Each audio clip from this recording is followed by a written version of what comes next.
शब्द अनेक जण देतात, पण पाळतात क्वचितच काही जण. असाच शब्द पाळलाय दिग्दर्शक महेश टिळेकर यांनी. एका चित्रपटाच्या दरम्यान एका गरजू आणि अपंग महिलेला त्यांनी एक वचन दिलं होतं, पण त्यांनी ते कसं पूर्ण केलं आणि नेमकं काय घडलं ते या व्हिडिओमधून आज आपण जाणून घेऊया.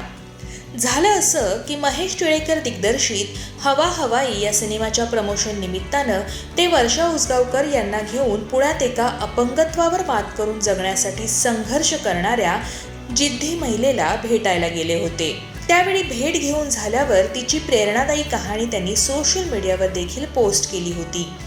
या महिलेचं नाव आहे सुनीता. एका इमारतीच्या बांधकामावर मजूर म्हणून गरोदर सुनीता काम करत असताना सहकारी महिलेला विजेचा शॉक लागला म्हणून वाचवायला गेली आणि त्यात तिलाही अपघात होऊन कोपरापासून दोन्ही हात गमवावे लागले. पुढे बायकोची दयनीय अवस्था पाहून सुनीताचा नवरा तिला वाऱ्यावर सोडून पळून गेला. इतर कुणाचाही आधार नसलेली सुनीता आत्महत्या करायचा विचार करू लागली. पण परमेश्वरानं तिला काय बुद्धी दिली आणि तिला दुसऱ्या क्षणी वाटले की फक्त आपण आत्महत्या करत नाही तर आपल्या पोटातील बाळाची आणि पदरी असलेल्या एका मुलीची पण हत्या करून आपण पाप करत आहोत. यातून स्वतःला सावरत सुनीतानं एका पत्र्याच्या शेडमध्ये नव्यानं जगायला सुरुवात केली. अपंग असूनही घरातील सगळी कामं ती करायला शिकली आणि त्यात तरबेज झाली, मुलांना वाढवू लागली. ही कहाणी समजताच टिळेकरांनी त्यांना शक्य तितकी मदत केली. पण सुनीतानं मात्र एक इच्छा व्यक्त केली, ती म्हणजे तिच्या डोक्यावर कायमस्वरूपी एक हक्काचं छप्पर असावं. आणि महेश टिळेकरांनी देखील ही इच्छा पूर्ण करण्यासाठी पुढाकार घेतला.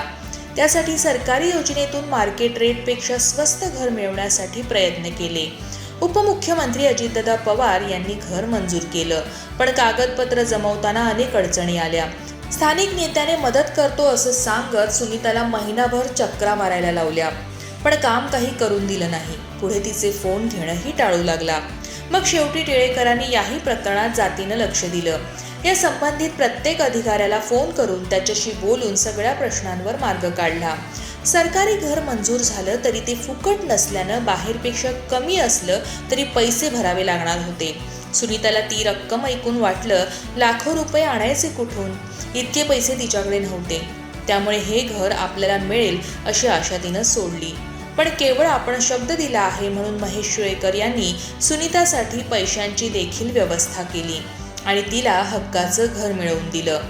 गंमत म्हणजे सुनीताला फ्लॅटची चावी मिळाल्यावर सुनीतानं तिला चक्रा मारायला लावणाऱ्या स्थानिक नेत्याला फोन केला.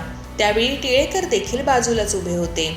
घराचा विषय निघताच तुझं काम होणं अवघड आहे असं तो नेता तिला म्हणाला. पण त्याच वेळी टिळेकरांनी त्याला सुनीताला घर मिळाल्याचं सांगत दिवाळीच्या खरपूस शुभेच्छा दिल्या.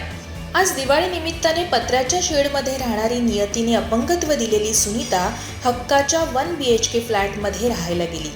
तिच्या नवीन घरात गेल्यावर तिचे आणि तिच्या मुलांचे उजळलेले चेहरे पाहून वाटतं दिवाळीत दिव्यांनी लोक घर उजळतात.